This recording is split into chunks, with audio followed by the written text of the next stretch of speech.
As we consider this entire issue of the just war Christian, one aspect of the issue, it seems to me to be particularly important to reflect on at this moment in time in this society. And that issue and that aspect is this.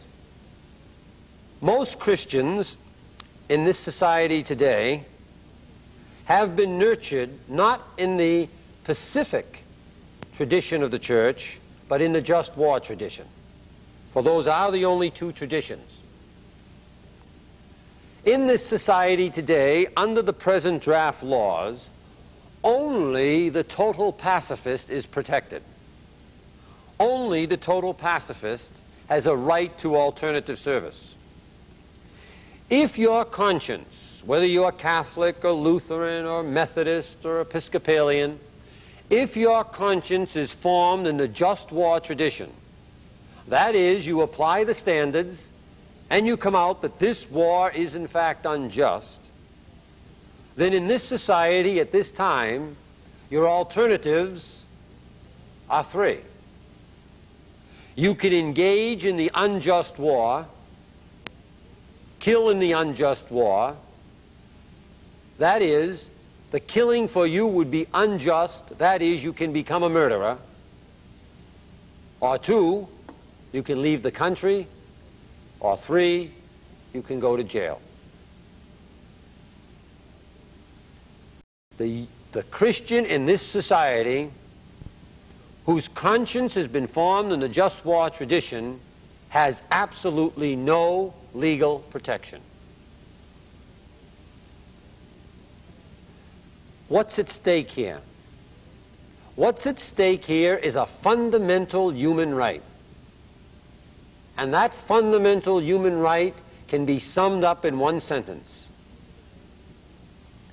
As a human being, you have an inalienable right not to be forced to murder. You have a right that comes with being human, not to be forced by another human being to engage in an act of destruction of a human being when you consider such an act to be murder. For if we do not have the right as human beings not to be forced to engage in murder, then what does it mean to be human? But that right is not protected for 95% of the people in the Christian church. That is, for those people whose consciences have been formed in the just war tradition. It is terribly important that we understand that in the 1700-year history of the just war tradition, the church has never proclaimed that a war is justified. What it has said is that if these standards are met, a Christian may participate in war. The church has never said that a Christian must employ violence. The church has said, if these standards are met, indeed, the Christian can engage in war. The question of whether these standards have ever been met is a question that you have to answer and I have to answer. But the tradition of the church is not a tradition that justifies war. The presumption in the church is a presumption for pacifism, and one must prove oneself out of that presumption. And these are the standards that must be employed.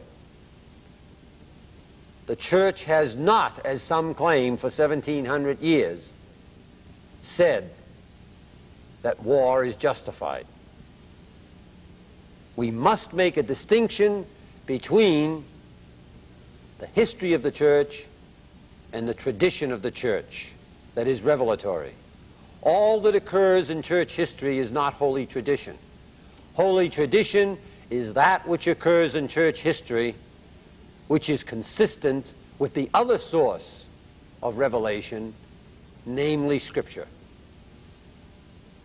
And so, if we consider this whole issue of the Pacific versus the non-Pacific ethic in the Christian church, we must try to keep a clear head about the fact that the church has never said that war is justified. What it has said is, if one is not going to be a pacifist, these are the standards with which one must employ. The church, in its own way, without ever using the words precisely, indeed from the beginning, and even in the employment of a just war theory, has been very, very clear that it is an inalienable human right. It comes with being human that no human being can force another human being to engage in the destruction of human life. There is no protection against that for 95% of the Christians in this society.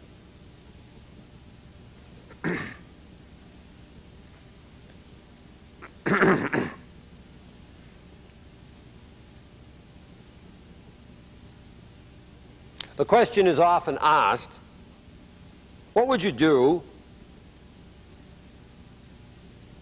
if you were to walk into your house and there was someone with a machine gun and was going to kill your family? Would you simply stand by and let them do it? Would you simply do nothing? Would you simply let the man with the machine gun kill your wife or your child or your mother or yourself? Is that the teaching of Jesus? As we will see later on in this presentation, the teaching of Jesus is not a teaching that is passive. It is not a teaching that says to do nothing. It is not a teaching that is a form of quietism. But it is a teaching that looks at a situation differently than most people would look at it.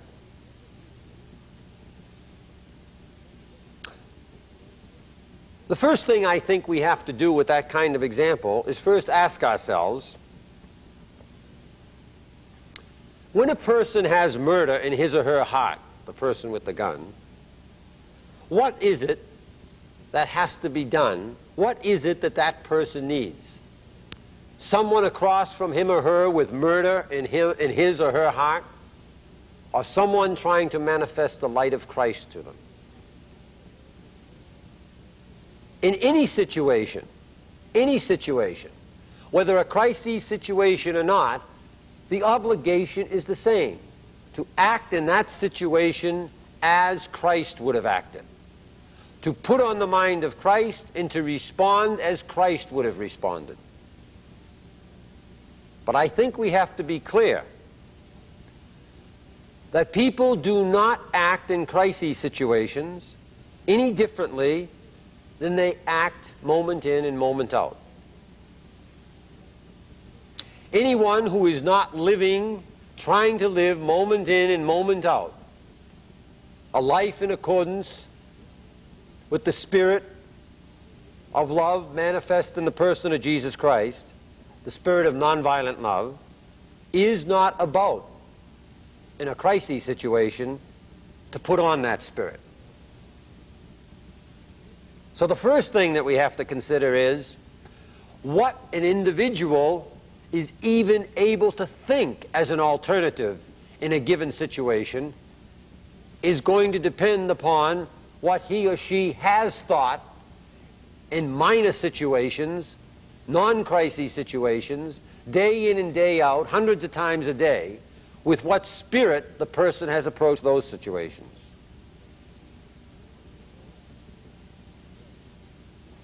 One of the problems facing the individual who raises the question, what would you do if someone came into your home with a machine gun and was going to kill you and your family, is that that person is more than likely trapped in a relatively illusionary way of thinking through morality, a way that both Catholic and Protestant churches in the West have succumbed to, and which appears to me to be illusionary. That is, it's a casebook method of dealing with moral problems. Casualty. The reason that the casebook method of dealing with moral problems is illusionary is because if you give me a set of facts describing a human situation, a paragraph or a page of facts, or 2 pages, it's illusionary in terms of the real living human situation. Why? Because in every human situation that we come in contact with, there are innumerable variables in existence. Our problem is to see them in order to have access to them, in order to respond to the situation. But we are creatures of habit. Habit of mind, habit of spirit, habit of behavior. And indeed, if we are in habits of revenge, retaliation, non-forgiveness, fear, attack, greed, then those habits and that spirit that we have been actuating day in, day out, that we have been incarnating day in, day out, those habits, that spirit is exactly what we will bring to a crisis situation. But if day in, day out, we have been trying to live as Christ would live in the situation, if we have been trying to incarnate Christ's teachings of nonviolent love, then indeed the habits of mind, the habits of behavior, in fact, the very habits of perception, we are creatures of selective perception, the very habits of perception will be different. We will have different dynamics to work with. An example of this, it seems to me a good example, is Clarence Jordan. Clarence Jordan was an extraordinary man, a Baptist minister, who lived and founded in southwest Georgia, Americus, Georgia, a Christian community called Koinonia Farms. He founded it in the 40s, believed totally and completely in Christ's principle of nonviolent love. He founded the community, and he immediately integrated it, black and white. Can you imagine what it meant to integrate a community in rural southwest Georgia in the 1940s? In a world where black life was cheap, indeed, where black people were murdered without even an investigation, let alone a tear.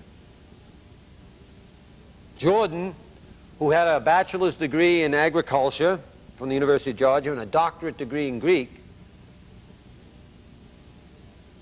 began this farming community, and for many years suffered terribly. People boycotting his goods, burning the farm's buildings, and so forth. But all the time, day in and day out, he struggled to adhere to Christ's principle of nonviolent love.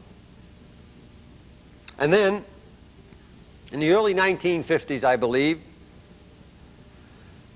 on Thursday nights, the National Guard used to meet.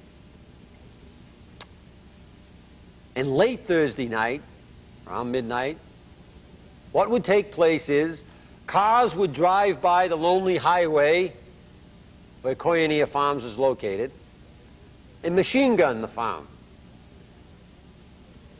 And this went on Thursday after Thursday after Thursday. No investigation, no one cared. The general populace of southwest Georgia simply said nothing. And so, the situation was simply dire, deadly serious, literally.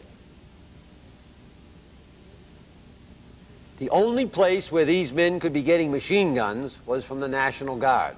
since the machine guns were not available, since machine guns are not available in general circulation in this society. And so what was clearly taking place is that a whole community was simply ignoring the possibility of mass murder. And as time went on, the situation became more tense. And Thursday night, as you can imagine and as I can imagine, even the anticipation of it began to create problems. And then one Thursday afternoon, 3 men walked up to Koinonia Farms, walked up to Jordan, told Jordan they were from the Klan, told him they didn't like what he was doing there with the integrated farm, told him they wanted the black people out of there, and told them that they really meant business, that they weren't going to miss with the machine guns anymore, that this was it. This was his last warning. And one of them said to him, he said, if you don't have the black people out of here by tonight, then the sun isn't going to come up on this place in the morning. Clarence Jordan looked at him.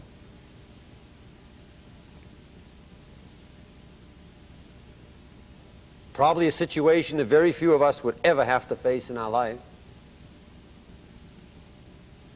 Jordan said, boy, he said, back in the seminary, they told me I'd meet fellas like you.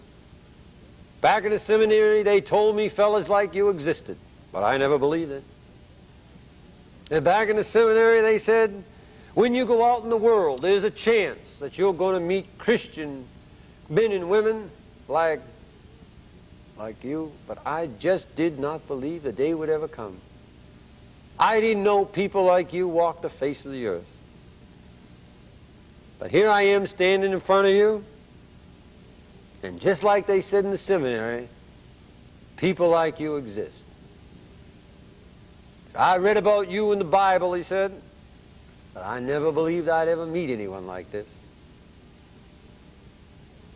Jordan said, boys, he said, I never believed I would meet 3 human beings who could make the sun stand still. They could keep the sun from coming up on this farm. Admittedly, it's a form of Southern humor. It broke the ice. It broke the tension. It broke the hostility. And then he noticed a ring, a wedding ring on one of their fingers, and he said, he asked the fellow, did he have any children? The fellow said, yes, he had a couple of children. He said, were children ever sick? And they said, yes, the children are sick a lot of times, you know. And how hard it is when the children are sick. Yes, it's hard, they're up all night. And he said, you know, he says, we got a lady here, he said, and the lady has a child, and the child's been sick for months. And he said, you know, she gets some sleep some night, but the child wakes up, and when the child wakes up, the child's up all night crying, can't get, and she doesn't get any sleep. And his child doesn't get any sleep, and she has to go to work in the morning, and it's just hard. Now, I said, when you boys come through here and you machine gun the place, you wake that baby up. Now, I said, you think you'd give us a hand on this? And you know, what happened was that a situation that could have been a bloodbath and a tragedy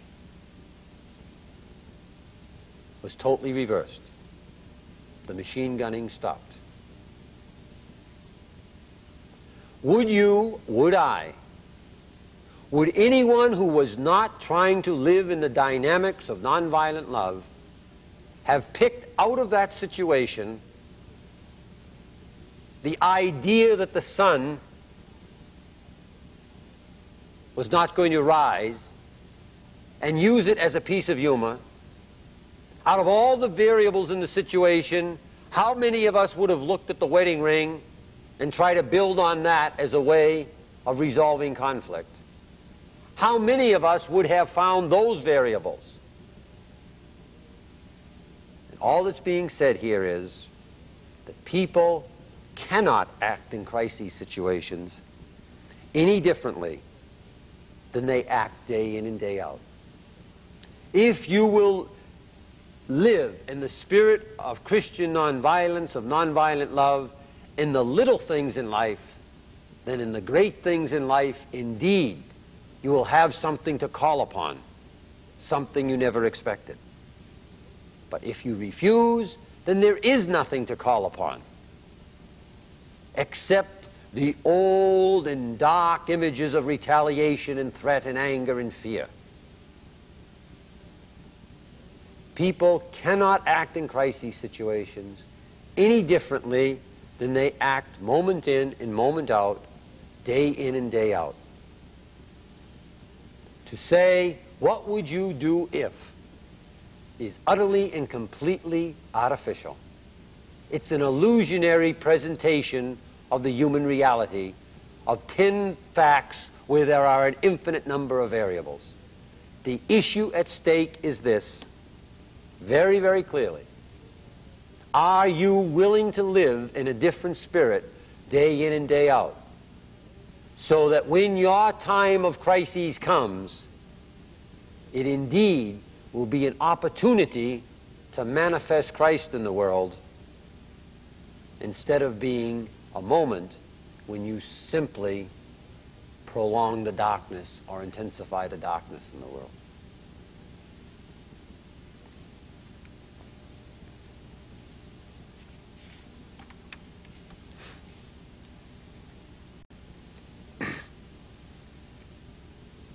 The question is oftentimes raised,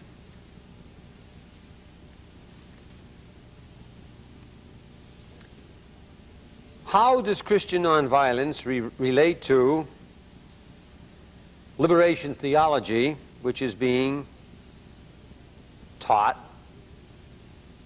seemingly practiced in third world countries?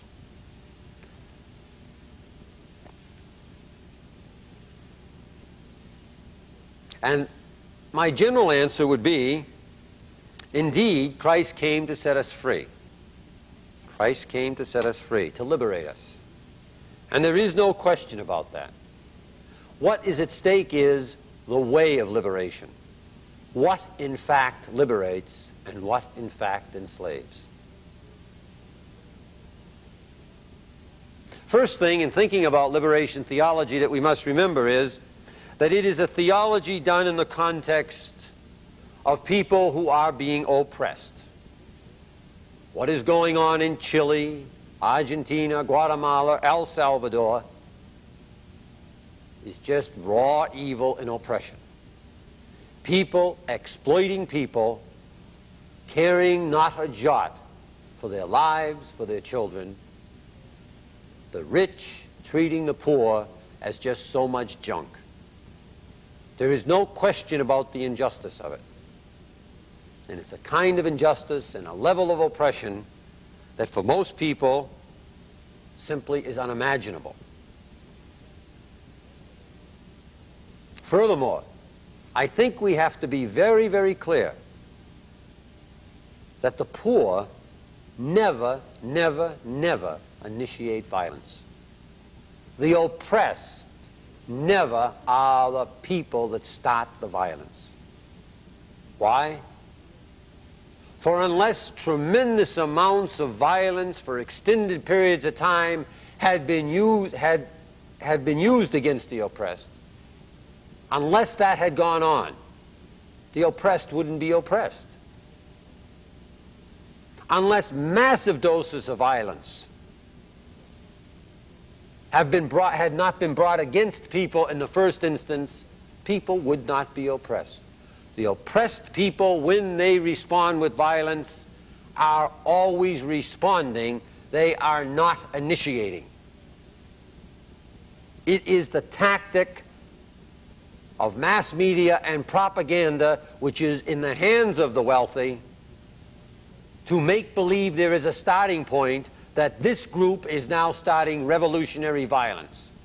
This group would never even be here, and in these conditions of squalor, in pain and misery and poverty, unless massive doses of violence had already been used against them, to put them there and to keep them there. The poor are never the initiators of violence. The oppressed are never the initiators of violence. Furthermore, in Latin America, as in so many third world countries, the church has basically been the chaplain of oppression.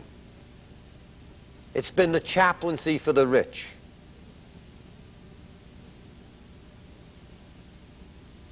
It's only relatively recently that the church has operationally began to talk clearly in terms of the basic human dignity and rights of the poor. It's only relatively recently that the church has begun to stand up to the generals and the politicians and the wealthy of third world countries and call evil, evil, oppression, oppression. However, it must also be remembered that what the church proclaimed to the rich was not a gospel of nonviolence. The rich or the poor never heard a gospel of nonviolence from the church, say in Latin America, in the 300 years the church has been there. The proclamation of the gospel had nothing to say about nonviolence. And for the most part, while the rich of third world countries were well attended sacramentally and parish-wise, the poor were not. More often than not, poor Christians were baptized and perhaps wouldn't see the inside of a church again until they were dead, if then, not even for marriage, an occasional mass. And so we have to just be very, very conscious of a human reality. People cannot act on ideas that they do not have. If for 300 years the church has proclaimed a teaching of justified violence, whether officially or not, operationally it's proclaimed it, and has justified the rich using violence against the poor, then there has been no proclamation of Christ's nonviolent love in third world countries, and therefore it cannot be expected that now the poor are to practice and proclaim what they have not heard for 300 years.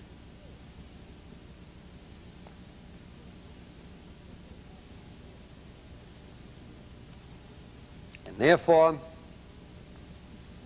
the truth is, in third world countries, the church has never proclaimed nonviolence to the rich or to the poor.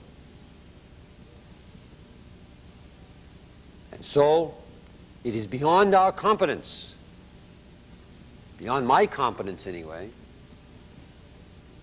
to say to this individual, who indeed is Christian and who indeed is using violence, to morally judge him or her as doing evil. I, as a Christian, may not judge the morality of any individual person.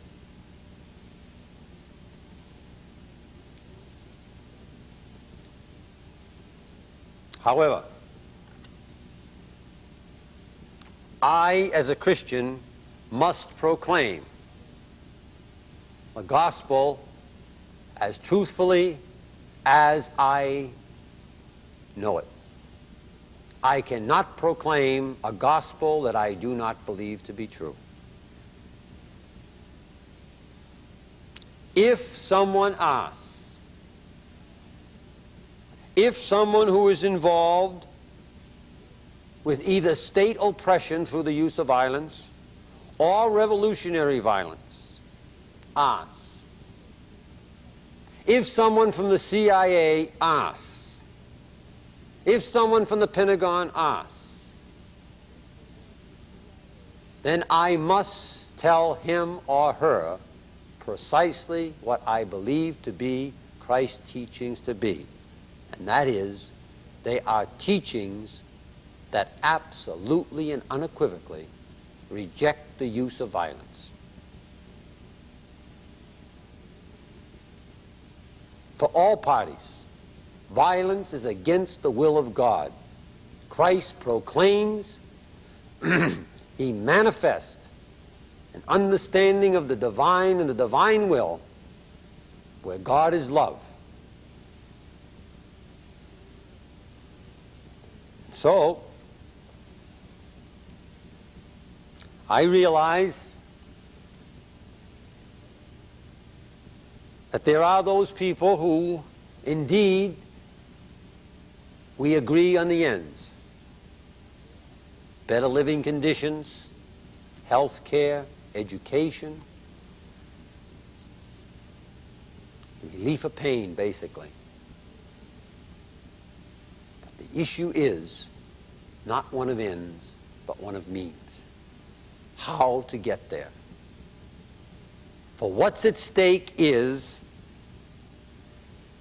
not only the relief of pain, but overcoming evil and death, of which pain is simply a manifestation. Jesus proclaimed his gospel primarily to the poor, not exclusively, but primarily.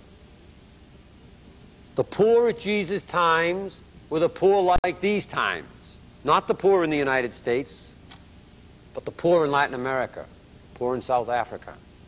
They were people who lived on the margins of destitution.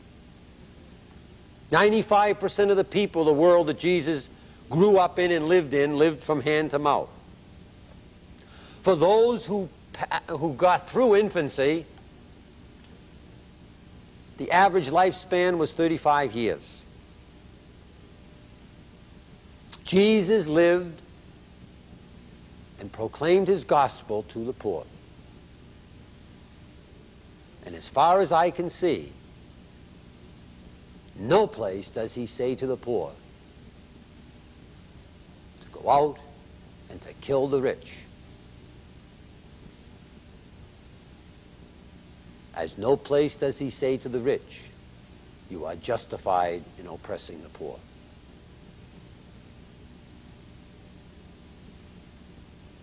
Christ proclaims a gospel of nonviolent love. Christ proclaims a gospel that indeed is concerned with suffering in this world. It is intolerable to say that Christ is oblivious to human suffering.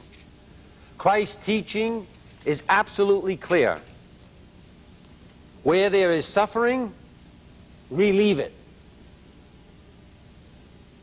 No question about that. Where people are hungry, feed them. Where they're thirsty, give them to drink. Where they're ill, visit them, cure them, heal them. Christ is not oblivious to human suffering. One's life should be used up in response to suffering humanity. But Christ does say, as far as I honestly can see, that one may not respond to human suffering by the use of violence. Christ is concerned indeed with this world, but he is not simply concerned with the one-dimensional, the world of simply the five senses. Christ is concerned also with that part of us that is the transcendent part of us, that part of us that lives on the invisible side of existence. Let us be very, very serious. The person who says, you can't proclaim the gospel of nonviolent love to the poor because the poor can't live it. The first thing that we must do, raise the standard of living. Well, that's like the man that said, love of neighbor? I simply can't afford it.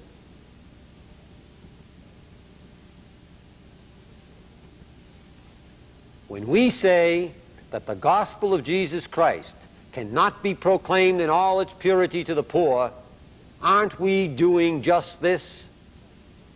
Making the poor subhuman. Saying, because you don't come up to my standard of living, my level of education, because you don't have what I have, or at least what I think you ought to have, you cannot live the gospel of Jesus Christ. That's not the way Jesus taught the poor. Jesus proclaimed his gospel in all its purity directly to them and called them and challenged them to indeed be something other than what they are, to use those great capacities that God gave them to know God, to love their neighbor, he did not simply say, wait until we overthrow Herod, then you can really go about religion.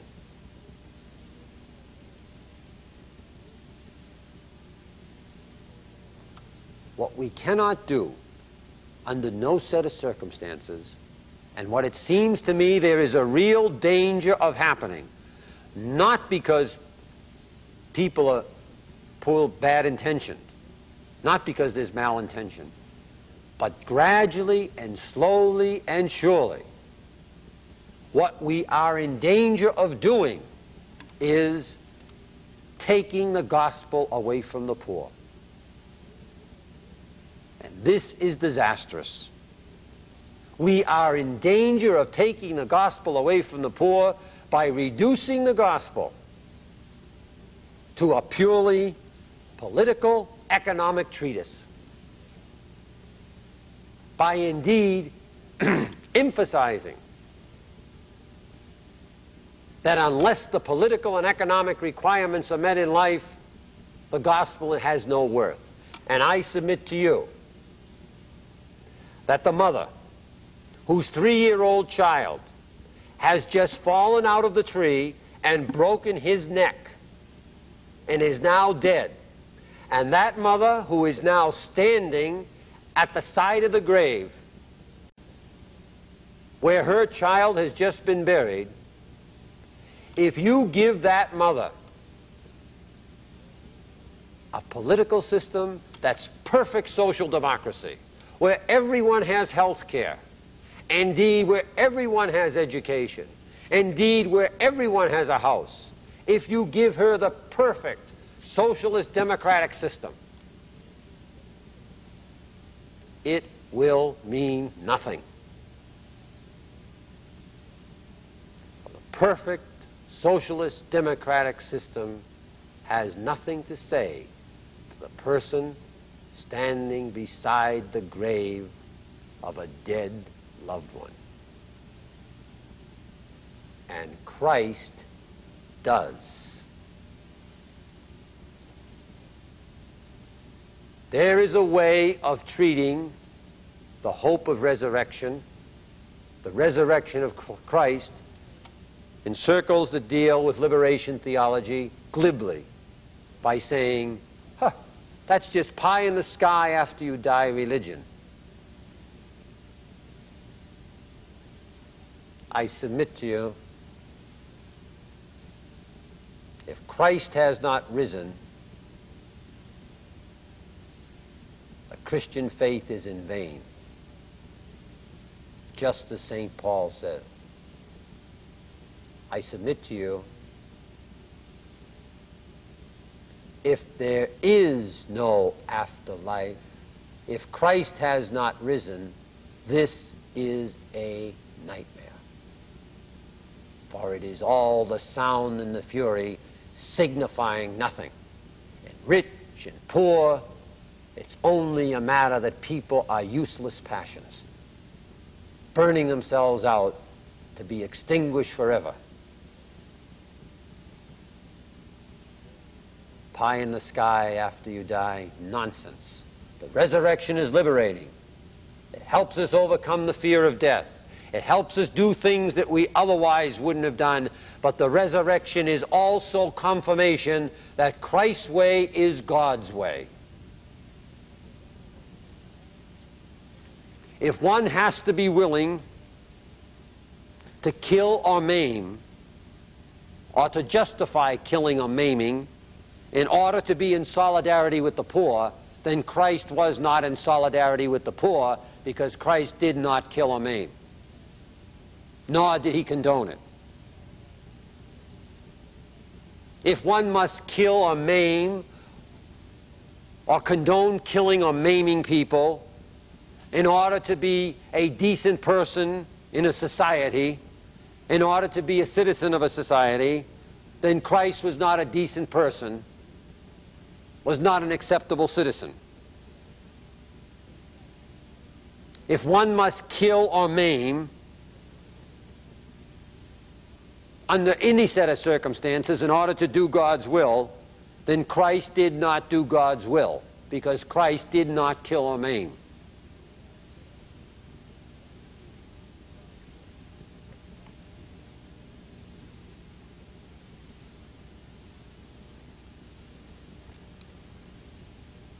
It seems to me that in thinking about the problem, one of the things that's always said is, because you don't come from my world, you don't understand my theology. And I accept that a great deal of how theology has to be applied, a great deal of understanding of what Christ means, is dependent upon the human situation in life out of which everyone comes and which everyone has to live in. But I submit to say that in relation to the problem of violence, that I cannot understand what is going on in the human heart when someone slits a throat or blows someone's head off with a machine gun, simply because I do not come from their culture or their world.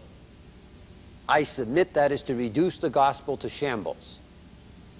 Because every thug that comes along can say that. Whether that thug's a politician, whether that thug's a general, whether that thug's a revolutionary, whether it's mafia, you don't understand my world because you haven't lived in it. And what I'm saying is that Christianity does present some absolutes. Reflect. I can only reflect as you can only reflect. But does Christ ripping out someone's stomach with a bayonet, kicking someone in the groin, using a flamethrower to blow someone apart, we've got to stop. Recently I was in Jerusalem,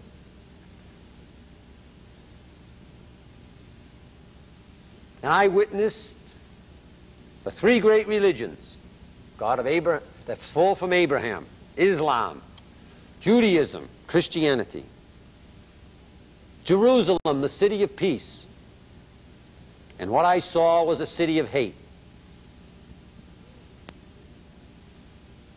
Three great religions from the God who is supposed to be the God of love, the God of peace. Islam, the very name, salam, is Arabic, peace. Shalom, the word you hear hundreds and thousands of times a day in Israel, peace. Christ, the Prince of Peace. The three great religions. And today, they are killer religions. Every one of them, each and every one of them, justifies the destruction of human beings in the name of the same God, indeed the destruction of others in the name of the same God. Really? Did God draw anyone out of nothingness for the purpose of destroying his brother or sister?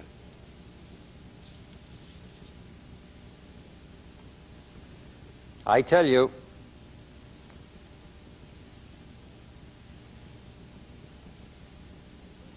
the God that is the God that is incarnate in Jesus Christ, the God who is the true God, is not on the side of the violent, regardless of who the violent may be. Christ, God, stands forever with the executed. He is not some religious prop to be used to justify the executors' destruction of their brothers and sisters.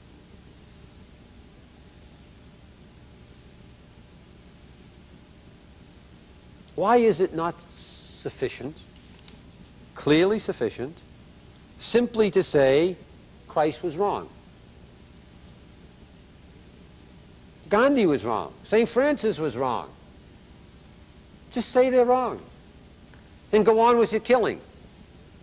What is the need to drag Christ, who never even struck a person, into the whole mess, saying that he justifies my slaughter, whether that slaughter is being done by the state or whether it's being done by the revolutionary? Why not just say he's wrong, I don't believe in him, and be done with it?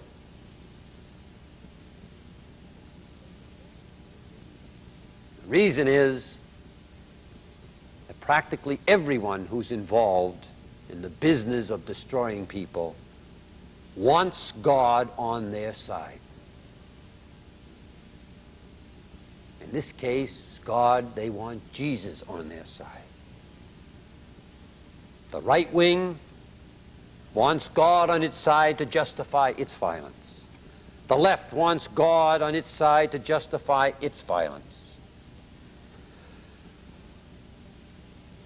The Jews, the Arabs, all want God on their side to justify their violence. The Protestants, the Catholics in Ireland want God on their side to justify their violence. I tell you, where violence is, God isn't. God is not on the side of the violent. Christ, God, stands forever with the executed.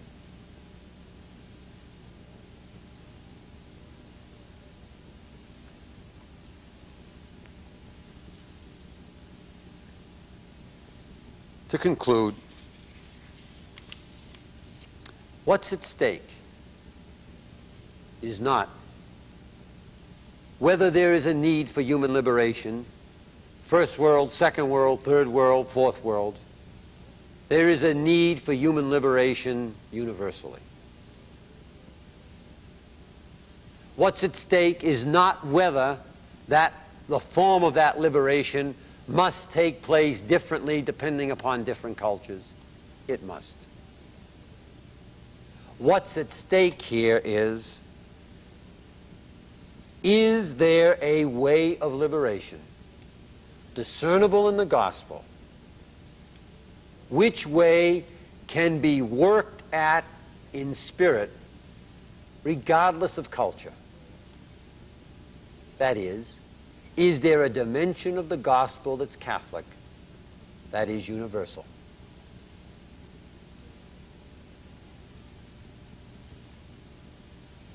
It seems to me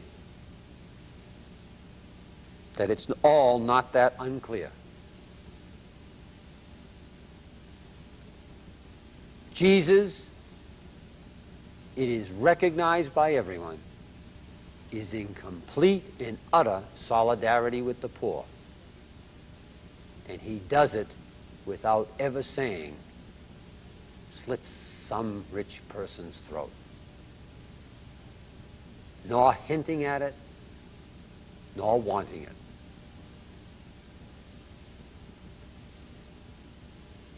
Finally, I think just for one final point, and that is, and it's very, very important,